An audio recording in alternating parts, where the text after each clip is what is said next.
Hey you! Yes, you. Another week, another episode of Your Dashboard by Monolith. Last episode, we were all about that TLC. Does anyone remember what our acronym stood for? Triple level cells. Not quite. Well, you can chase that waterfall by clicking the link here. Today, it's small talk. Not that kind. I mean portable tech like laptops, phones, and of course, I've got all the updates on the latest product releases. So, let's fire up the dashboard.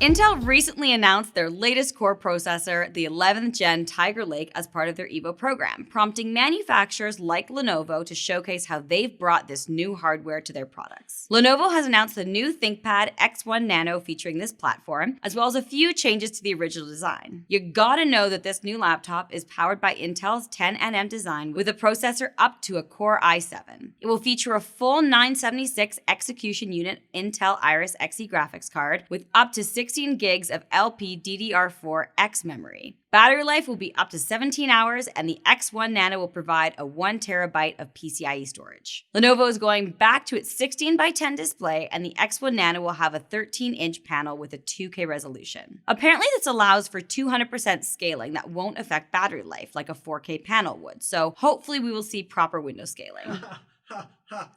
This new laptop is decently thin and weighs almost a kilo. Dense though. This X1 Nano has two Thunderbolt 4 ports which provide more performance, security, access to data, power, and video, unlike USB. Part of the Intel Evo platform means implementing their Wi-Fi 6 solution, but this laptop also has enhanced LTE 5G Cat 20 for those who are more mobile. Lenovo's new X1 Nano may be thin, but certainly not flimsy. It has a DTPM 2.0 chip, IR camera with a Think Shutter cover, and fingerprint reader for Windows logins. Seems like they're really packing this guy full of goodies for just 2.12 pounds. NVIDIA's managing some capacitor controversy regarding their RTX 3080 and 3090 graphics cards. Manufacturer Gigabyte released a statement in response to recent reports that their cards have stability issues leading to crashes. They use 6 SMD polymer capacitors, or SP caps, the nickname the media uses, for its Eagle series cards, without the use of multi-layer ceramic capacitors, or MLCCs, which is different. Cheaper. Gigabyte's statement went a little, or exactly like this. It is false that post-cap capacitors independently could cause a hardware crash. Whether a graphics card is stable or not requires a comprehensive evaluation of the overall circuit and power delivery design, not just the difference in capacitor types. Post-caps and MLCCs have different characteristics and uses. Thus, it is not true to assert that one capacitor type is better than the other. Our GeForce RTX 3000 series cards are designed in accordance with NVIDIA specifications and have passed all required testing, thus the product quality is guaranteed. Great. So now what? NVIDIA released a driver last week that improves stability, and users have been advised to update their systems for optimal performance, which from all reports means a reduction in GPU clocks to achieve the stability. But if users have a power-related issue, they can get a replacement for free. No refunds on misery, though. I know most of you are super up to speed with quantum computing, but just for the few that, aren't, let me tell you about trapping ions. Is this how scientists do casual small talk? Anyways, startup IonQ, get it? IQ, but not.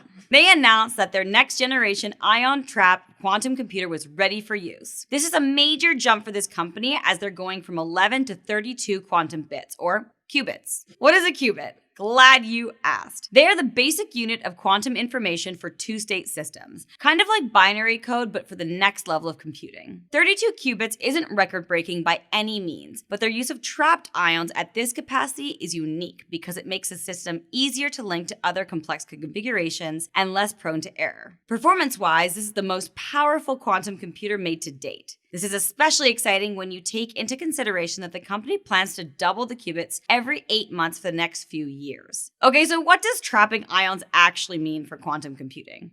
I just imagine James Bond out there with a fishnet.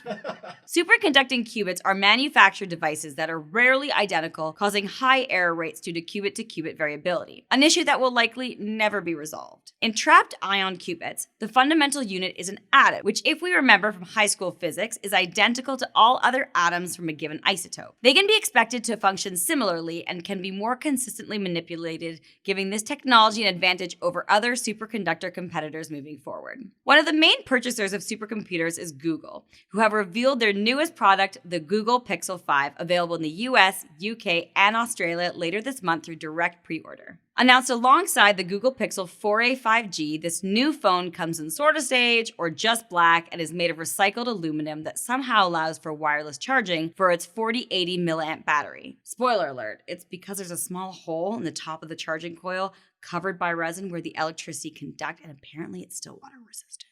Why are you whispering?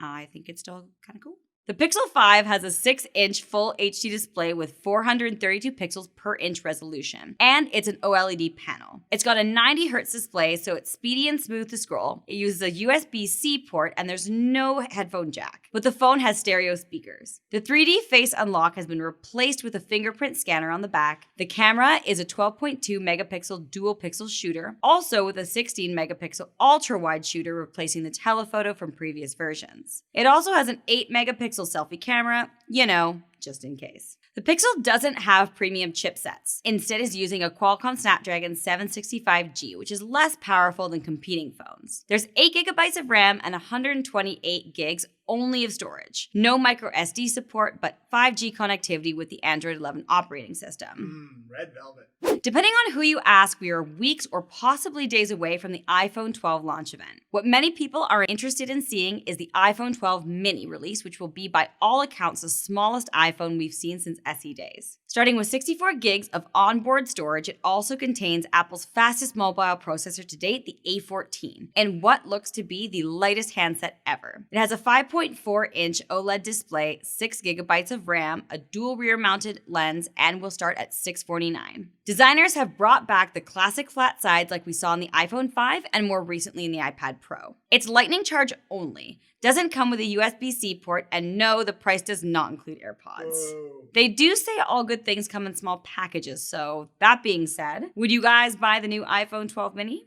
Let me know in the comments below. On the theme of bigger isn't always better, Microsoft announced their latest and lightest laptop in the Surface line. There's a range of devices targeting different markets, budgets, and performance, but with the Surface Laptop Go, Microsoft is obviously aiming to broaden their laptop audience. With an entry price of $549, it's significantly less than the Surface 3. The Surface Laptop Go offers a 12.4-inch Pixel Sense touchscreen and weighs in at 2.45 pounds. Its display isn't as sharp or as dense, with a DPI of only 148, which is a steep decline from other Surface laptops, but it's still ahead of other laptops in its price range. It does, however, have a proper processor with the Intel Core i5-1035G1. That's 4 cores and 8 threads, and based on Ice Lake. It also has Wi-Fi 6 thanks to the new AX201 wireless adapter. If you're confused as to why we're dealing with an Intel 10th gen announcement as other partners are announcing their 11th gen products, don't worry. Microsoft is on its own time. Oh, where have you been, Billy boy? We're on borrowed Bill's time. The base memory and storage for the entry-level unit is predictably limited with just 4 gigs RAM and 64 gigs of eMMC storage. The Laptop Go will offer 8 gigs of LPDDR4X, up to 16 gigabytes, and in commercial variations, 128 gigs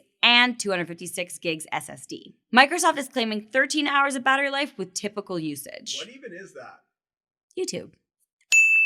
A big shout out to all of our fans and followers. We love hearing what you guys have to say about our content and contests, so be sure to like and please hit that subscribe button to stay informed. And never miss a Code Red, a monovlog, and of course, Dashboard. You can find us on social and check out our product lineup at monolithgroup.ca. I'm Jana, this is Dashboard, and I'll see you next week.